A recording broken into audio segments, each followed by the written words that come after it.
সম্মানিত প্রধান অতিথি এলাকাবাসীর পক্ষ থেকে একটু অবগত করতে চাই, আমরা আজকে আউশকান্দি থেকে নিলাম বাজার পর্যন্ত যে রাস্তার আন্ডারপাসের দাবিতে আজকে মানববন্ধন করছি এলাকাবাসী ঐক্যবদ্ধ হয়ে।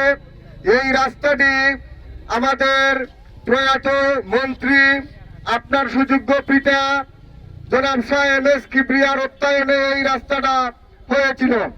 আমরা এলাকাবাসী দীর্ঘদিন আমাদের জন্ম থেকে দেখে আসছি, দীর্ঘদিন আমরা এই রাস্তার কাদা পোহাতে হয়েছে। আপনার পিতা অর্থমন্ত্রী হওয়ার পরে আমরা এই এলাকাবাসী শান্তি শৃঙ্খলা মতো এই রাস্তায় যাতায়াত করতে পারতেছি। এই বাজারে এই রাস্তা ব্যবহার করে হাজার হাজার শিক্ষার্থী স্কুল কলেজ মাদ্রাসায় পড়ালেখা, এই রাস্তা ব্যতীত কোনো দ্বিতীয় কোনো রাস্তা নাই।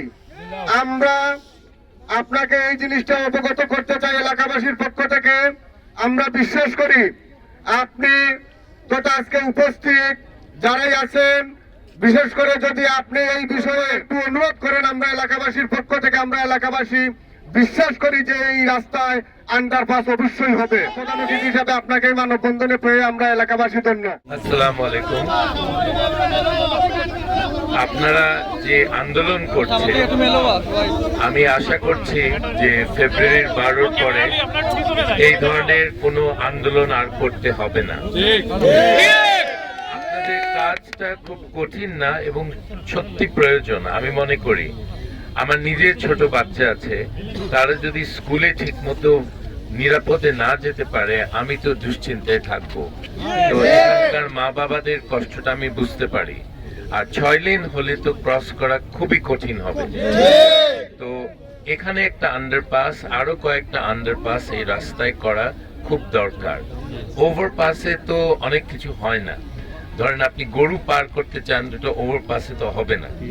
তো আমরা আন্ডারপাসই চাই, এবং আন্ডারপাস করা খরচ অনেক, কিন্তু একটা সরকারের জন্য আপনারা একটু বুঝতে পারবেন যে যেই সরকারের 7,80,000 কোটি টাকার বাজেট, তাদের জন্য এগুলো কঠিন কিছু না। এবং যদি আপনাদের সাংসদ হিসাবে আমাকে নিযুক্ত করেন, আমি মনে করি এটা করাটা আমার প্রথম দায়িত্বের মধ্যে পড়বে। তো আপনাদের বছর পর বছর অপেক্ষা করতে হবে না, আর ঠান্ডায় বা বৃষ্টিতে আপনাদেরকে আন্দোলনও করতে হবে না। ইনশাল্লাহ আউশকান্দি মানুষের এই আশাটা পূরণ হবে। সেই দিনে যদি আমার এটা খেয়াল থাকবে, এখানকার অনেক সিনিয়র নেতা, আমার প্রিয় নেতা আছেন, পিয়ারু ভাই আছেন, শেপু আছেন, আরো অনেকে আছে, ওনারা আমাকে মনে করে দিবে যে এটা কথা দিয়েছিলেন। আমি এবার আপনাদেরকে ওয়াদা দিলাম যে এই কাজটি আমার প্রথম কাজগুলির মধ্যে থাকবে, কারণ এটা জরুরি। এটা শখের ব্যাপার না, এটা আমাদের বাচ্চাদের নিরাপত্তা, আমাদের নিরাপত্তা, আমাদের পরিবারের নিরাপত্তার জন্য এটা দরকার। সরকার যদি হাইওয়ে বানায়, সরকারকে আন্ডারপাসও করতে হবে ইনশাল্লাহ। তো আপনারা এই ব্যাপারে নিশ্চিন্ত থাকেন যে আন্দোলন এখানে আর প্রয়োজন হবে না, আমি এটা হতে দিব না ইনশাল্লাহ। আপনারা দোয়া করেন যেন আমার সেই ক্ষমতা থাকে, সেই শক্তি থাকে, আপনাদের কাজগুলি পূরণ করার মতো আমার যেন সেই ক্ষমতা আল্লাহ তাআলা দেন। এটা আপনারা এটার জন্যই দোয়া করেন। আপনারা ভালো থাকেন, যারা এখানে এসেছেন কষ্ট করে। আমি আশা করি এই কষ্টটা আর ভবিষ্যতে করতে হবে না। ওই রাস্তাটার নাম তো আপনার নামে দিয়েছে, সেটা ঠিক আছে, একটা ছোট একটা রাস্তা, কিন্তু আমি এর চেয়ে বেশি আপনার নামে একটু বড় কিছু চাই। এটা ভবিষ্যতে করা হবে, সেটা আমি হয়তো করব না। আমাদের প্রধানমন্ত্রী, ইনশাল্লাহ হবু প্রধানমন্ত্রী জনাব তারেক রহমানকে আমি অনুরোধ করব অন্য কিছু করতে, উনি করবেন। ওনার দায়িত্বে, এটা তো আমার নিজের দায়িত্বে হবে না। তো আরেকজনের দায়িত্বে করলে ভালো হয়। নিজের বাবার নামে কিছু করলে এটা আরেকজন করলে ভালো হয়, তো আমাদের প্রধানমন্ত্রী করলে সেটা সবচেয়ে সুন্দর হয়। তো আপনারা, আমার শেষ কথা হলো, আপনারা আমাদের দেশ নেত্রী বেগম খালেদা জিয়া কয়েকদিন আগে ইন্তেকাল করেছে। আমরা এখনো শোকাহত দল হিসাবে। আমরা হইচই উৎসব উল্লাসে আমরা এখন নির্বাচনী কাজ করব না। আমরা আমাদের নির্বাচনী কাজ শুরু হবে কিছুদিনের মধ্যে, তো আপনারা তখন দেখবেন। এবং বিধিনিষেধ মেনে আমাদেরকে সব কাজগুলি করতে হবে। নির্বাচন কমিশন অনেক কঠিন কঠিন বিধিনিষেধ বসিয়েছে, আমরা সেগুলি মানব যারা আমরা নির্বাচনে অংশগ্রহণ করব। তো আপনাদের সবার দোয়া চেয়ে আমি এখানে শেষ করছি। অনেক ধন্যবাদ। আলাইকুম ওয়া রাহমাতুল্লাহি ওয়া বারাকাতুহু। অন্যান্য ধর্মের ভাইদের প্রতি আমার আদাব এবং শুভেচ্ছা। প্রিয় ভাইরা আমার, আমাদের বুকের উপর দিয়ে যে মহাসড়ক গিয়েছে এটা আমাদের আনন্দের বিষয় ছিল, কিন্তু দুর্ভাগ্যের বিষয় প্রত্যেকটা মাসে এমন কোনো মাস নাই যে মাসে এই সড়কের বুকে আমাদের তাজা প্রাণ যায় না। সাম্প্রতিককালে 6 লেন করার প্রেক্ষিতে যে পরিমাণের ভূমি অধিগ্রহণ করা হয়েছে, বাস্তবতার আলোকে যে পরিমাণের মূল্য আমাদের জমির মালিকরা পান বিক্রি করলে এর চেয়ে 10 ভাগের 1 ভাগ দিচ্ছে এই সরকার। এমন এমন মানুষ এই রাস্তার উপরে রয়েছেন, তাদের একমাত্র সম্বল ভিটা মাটি হারিয়ে তারা আজকে নিঃস্ব হয়ে গিয়েছেন। এই বিষয়টা নিয়ে আমাদের অত্র এলাকায় আন্দোলন হচ্ছে। ডিসি সাহেবের কাছে আমরা যোগাযোগ করেছি, কথা বলেছি। ওনারা আমাদেরকে আইন দেখিয়েছেন, আইন দেখিয়েছেন এই রাস্তায় মহাসড়ক জনগণের সুবিধার জন্য, কিন্তু আমরা দেখছি আমরা যারা এই আমাদের বুকের উপর আমাদের বাপ দাদা 14 গোষ্ঠীর জায়গা দিয়েছি, আজকে আমরা আমাদের অস্তিত্ব হারানোর মুখোমুখি। 10 মৌজার মানুষ এইখানে আন্ডারপাস দাবি করেছেন, আমরা করেছি। সেই সাথে এখান থেকে দাউদপুরে কারখানা হয়ে যে রাস্তাটা, এখানে পায়ে হাঁটার মতো কোনো অবস্থা নাই। মতিউর রহমান পেয়ারা ভাই সহ শেফু ভাই আছেন, একটা বিচারে গিয়েছিলাম, যাইতে বৃষ্টি হয় নাই, ভালোই গিয়েছিলাম, কিন্তু যাওয়ার পরে বৃষ্টি, ফিরতে যে আমাদের কি পরিমাণ কষ্ট হয়েছিল শেফু ভাই সাক্ষী, পেয়ারা ভাই সাক্ষী। সড়কের নিকটবর্তী 1-1.5 কিলোমিটারের রাস্তা যদি এই হয়, তাহলে বাংলাদেশের আমার প্রত্যন্ত অঞ্চলের রাস্তার কি অবস্থা, এটা কি আর বলা লাগে? আমার এন্টার পানিউন্দা ইউনিয়ন, দেবপাড়া ইউনিয়ন, গোসদাইপুর ইউনিয়নের সমুদয় কৃষকের জমি এই আওরে, তাদের সবাইকে মহাসড়ক অতিক্রম করে ওই পারে যেতে হয়। একাধিক আন্ডারপাস যদি না হয় তাহলে কৃষকরা তাদের গরু ছাগল নিয়ে ওই পারে যেতে পারবেন না। সুতরাং অবধারিত ভাবে সত্য এবং এটাই বাস্তব, এই মহাসড়কের উপরে আমার নবীগঞ্জ বাহুবলে কমপক্ষে 3টা আন্ডারপাস দিতে হবে। কথা লম্বা করছি না, ঐক্যবদ্ধ ভাবে আগামী দিনে যে সরকার আসবে, বিগত দিনে যেভাবে বিএনপি জামাত ঐক্যবদ্ধ ছিল, মনের দিক থেকে, মনের দিক থেকে, ঐক্যের দিক থেকে ডাক্তার শফিকুর রহমান দেখা করেছেন, আপনারা দেখেছেন জনাব তারেক জিয়ার সাথে, এবং আশাবাদ ব্যক্ত করেছেন আগামী দিনে আমরা ঐক্যবদ্ধ থাকবো। জামাতের ঘোষণা, জামাতকে যদি আল্লাহ সুযোগ দেন, বিএনপিকে সাথে নিয়ে আমরা ঐক্যবদ্ধ সরকার করবো ইনশাআল্লাহ। বিএনপির নেতাও ঘোষণা দিয়েছেন, আমরা পাশাপাশি হাত ধরে চলবো। সুতরাং এখানে ডক্টর রেজা কিবরিয়া আছেন, আমি আছি, আমরা আমাদের জনগণের পাশে আজকে প্রতীকী অবস্থান মহাসড়কে। যদি আমাদের দাবি আদায় না হয়, তাহলে এর চেয়ে কঠোর থেকে কঠোরতর আন্দোলন আমরা করবো এবং পাশে থাকবো ইনশাআল্লাহ। আউশকান্দির একটা জনপদ, এটা নার্ভ, যদিও আমাদের নবীগঞ্জের হেডকোয়ার্টার নবীগঞ্জে, কিন্তু ব্যবসায়িক এবং যোগাযোগের হেডকোয়ার্টার হলো আউশকান্দি। আউশকান্দিকে কানেক্ট করে আন্টার নবীগঞ্জ বাহুবল। সুতরাং এই জায়গাকে নিরাপদ করা মানে আমরা নিরাপদ। এই এলাকার নিরাপত্তার স্বার্থে আমরা ঐক্যবদ্ধ ভাবে আমাদের এলাকার মানুষদেরকে নিয়ে আমরা বিচ্ছিন্ন বিক্ষিপ্ত ভাবে রক্ত দিয়েছি, জীবন দিয়েছি, প্রয়োজনে সিদ্ধান্ত দিয়ে মহাসড়কের উপরে জীবন দেবো ইনশাআল্লাহ। আমাদের সরকার মহোদয়, কর্মসূচি মানববন্ধন অত্যন্ত সফট একটা ভদ্র কর্মসূচি। আমরা সরকার মহাদুরকে আমরা জানান দিলাম, যদি তাতে কাজ না হয় এর চেয়ে কঠিন থেকে কঠিন কর্মসূচি হবে এবং আমরা এটা বাস্তবায়ন করবো ইনশাআল্লাহ।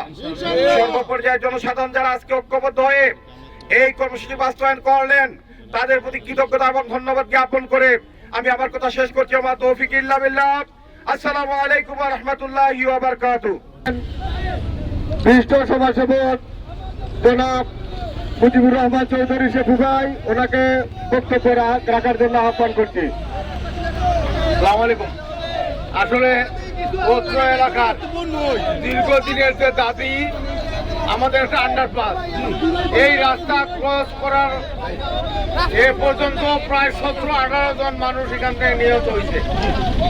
আমরা যেহেতু আমরা নেতা জনাব ডক্টর রেজাকিবের সামনে আমরা পেয়েছি এই বিশ্ব রুটটা ওনার বাবার হাত ধরা হয়েছে। এই যে রাস্তাটা, সামনে যে রাস্তাটা, এটা শাহ এমএস কিবরিয়া গ্রামে, এই রাস্তাটা দীর্ঘদিন অবহেলিত ছিল। আমরা আশা করব যে যেহেতু আমাদের নেতা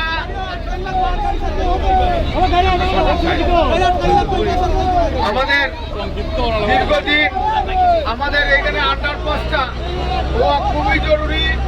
আমাদের নেতা এখানে এসেছেন, প্রধান সভা আছেন বা বিভিন্ন পর্যায়ে চিন্তা এসেছেন। আমরা আশা করব যে অতি সত্বর যেহেতু রাস্তা কাজ চলছে এখানেই সময় এই আন্ডারপাসের যে প্ল্যান করার, আমরা আশা করব যে আমাদের এই এলাকার দীর্ঘদিনের যে দাবি, এই দাবিটা যাতে বাস্তবে পর্যবেসিত হয়। সবাইকে ধন্যবাদ। আসসালামু আলাইকুম। আমি সংক্ষিপ্ত বক্তব্য রাখার জন্য আহ্বান করছি নবীগঞ্জ উপজেলা বিএনপির নির্বাচিত সভাপতি 5 নং আউশকান্দি ইউনিয়নের বারবার নির্বাচিত জননন্দিত চেয়ারম্যান, সাবেক চেয়ারম্যান জনাব মতিউর রহমান পেয়ারা সাহেবকে সংক্ষিপ্ত বক্তব্য রাখার জন্য আহ্বান করছি। বিসমিল্লাহির রহমানির রহিম।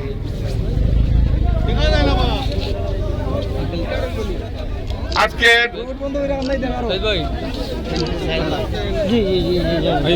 নবীগঞ্জ উপজেলার আউশকান্দি ইউনিয়নের আউশকান্দি এলাকার দেওতৈল, দাউদপুর, দরবারপুর, খারখানা, বোয়ালজোর, আউশকান্দি, মিঠাপুর, দৌলতপুর, উলুখান্দি, বেতাপুর এবং দিনাজপুর অত্র এলাকার হাজার হাজার জনসাধারণ তাদের এই রাস্তাঘাটে নিরাপত্তার দাবিতে সুদীর্ঘদিন যাবৎ আন্দোলন করে আসছে। আজকে বাধ্য হয়ে এই মানববন্ধনের কর্মসূচি নেওয়া হয়েছে। এই এলাকায় ভালো কোনো ব্যবস্থা না থাকায়, মানুষের আন্ডারপাসের ব্যবস্থা না থাকায়, চলাচলের নিরাপত্তা না থাকায় এ পর্যন্ত প্রায় 25 থেকে 30 জন মানুষ মারা গেছে। আমাদের আর কোন মৃত্যু আমরা মেনে নেব না। আমাদের ভাই, আমাদের চাচা, আমাদের মা বোন বিপদগ্রস্ত এই রাস্তা দিয়ে চলাচল করতে। আমি আমাদের আজকের সামনে বিএনপির মনোনীত ক্যান্ডিডেট জনাব ডক্টর রেজা কিবরিয়া সাহেব উপস্থিত, আমাদের শাহজাহান ভাই জামাতের মনোনীত ক্যান্ডিডেট উপস্থিত, অত্র এলাকার সম্মানিত জনসাধারণের জানমালের নিরাপত্তার স্বার্থে এখানে জরুরি ভিত্তিতে আন্ডারপাস তৈরি না করে যদি রাস্তা কমপ্লিট করার ব্যবস্থা করা হয়, আমরা 25 জন মারা গেছি, আরো যদি মানুষ মারা যায় আমরা তাতে রাজি আছি। আমাদের এই আন্ডারপাস এখানে কমপ্লিট না করে এখানে রাস্তা করতে আমরা দেব না, দেব না, দেব না। আমি আমার বক্তব্য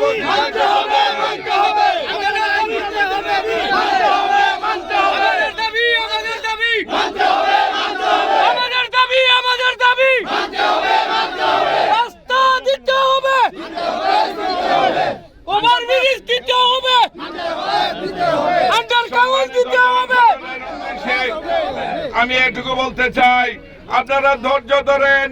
আমরা আমাদের নেতৃত্বের আমরা সর্বোচ্চ ফোরামের লোক পেয়েছি, আশা করি তাদের সক্রিয় ভূমিকায় আমরা আশা করি একটা আন্ডারপাসের ব্যবস্থা হবে। যদি না হয় তখন আমরা যে ব্যবস্থা সাম্প্রতিক ভাবে নেওয়া দরকার সবাইকে নিয়ে আমরা নীতিগত ভাবে আমরা আমাদের প্রতিবাদ করে যাব ইনশাআল্লাহ। যতদিন পর্যন্ত আমাদের আন্ডারপাসের ব্যবস্থা না হচ্ছে এই এলাকার আন্দোলন থামবে না। সংগ্রামী জনসাধারণ, আপনারা ধৈর্য সহকারে মোকাবিলা করুন, নীতিগতভাবে মোকাবিলা করুন, ইনশাআল্লাহ আপনাদের সেটা হবে আমি বিশ্বাস রাখি। আমি আমার বক্তব্য দীর্ঘায়িত করছি না। আমাদের আন্দোলনকে সফল এবং সার্থক করার জন্য যারা এখানে এসেছেন সবার কাছে আমরা কৃতজ্ঞতা জানিয়ে আমি আমার এই সংক্ষিপ্ত বক্তব্য এখানে শেষ করছি। আল্লাহ হাফেজ, সবাইকে ধন্যবাদ। বাংলাদেশ জিন্দাবাদ।